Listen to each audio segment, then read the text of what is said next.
एक माँ की आखिरी इच्छा। एक बार एक बूढ़ी माँ को उसके बेटे ने एक वृद्धाश्रम में ले जाकर छोड़ा। इस माँ का ये वही इकलौता बेटा था जिसके लिए इस माँ ने जीवन भर संघर्ष किया। इस बेटे के लिए वो सब कुछ किया जो एक माँ को करना चाहिए या एक माँ कर सकती है, और आज भी अपने बेटे को किसी भी तरह की परेशानी ना हो इसलिए आश्रम में रहने के लिए तैयार हो गई। वृद्ध आश्रम में रह रही माँ हमेशा अपने बेटे को याद करती, मगर बेटा केवल 1 साल में एक बार उसको मिलने जाता या फिर फ़ोन पर बात कर लेता। कई साल बीत गए। वृद्ध आश्रम से बेटे को एक दिन फ़ोन आया। उन्होंने कहा, बेटा जल्दी से आश्रम के लिए अपनी माँ से मिल लो, वो बहुत सीरियस है।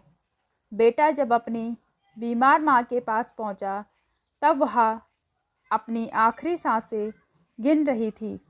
बेटे ने अपनी माँ से उसकी आखिरी इच्छा पूछते हुए कहा, माँ मैं तुम्हारे लिए क्या कर सकता हूँ, बताओ। माँ ने कहा, बेटा इस आश्रम में गर्मी और मच्छर बहुत ज़्यादा है, यहाँ पर कुछ पंखे लगवा देना। फ्रिज न होने की वजह से यहाँ पर हम बूढ़ों को कई बार भूखे पेट ही सोना पड़ता है, क्योंकि किसी ने दिया हुआ खाना खराब होने से नहीं बचा पाते। तो इस आश्रम के लिए 1-2 फ्रिज भी खरीद कर दे देना। बेटे ने अपनी माँ की सारी बातें सुनी और अपनी माँ से पूछा, आपने इतने साल यहाँ पर निकाल दिए पर आपने कभी भी यह बातें मुझसे नहीं कहीं, और जब आपके पास टाइम नहीं बचा है अब आप यह सब कह रही है, ऐसा क्यों? माँ ने बेटे को जवाब देते हुए कहा, बेटा मैंने गर्मी भूख पीड़ा सहन कर ली, लेकिन मुझे पता है जब तेरे बच्चे तुझे यहाँ पर छोड़ के जाएंगे तब तू यह सब नहीं सहन कर पाएगा। इसीलिए तेरी सुविधा के लिए मैं तुझे यह सब लगाने के लिए कह रही हूँ।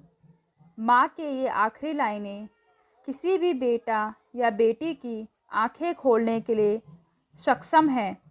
इतिहास हमेशा अपने आप को दोहराता है। अगर आप चाहते हैं कि आपके साथ अच्छा व्यवहार हो तो आपको भी दूसरों के साथ वैसा ही व्यवहार करना पड़ेगा।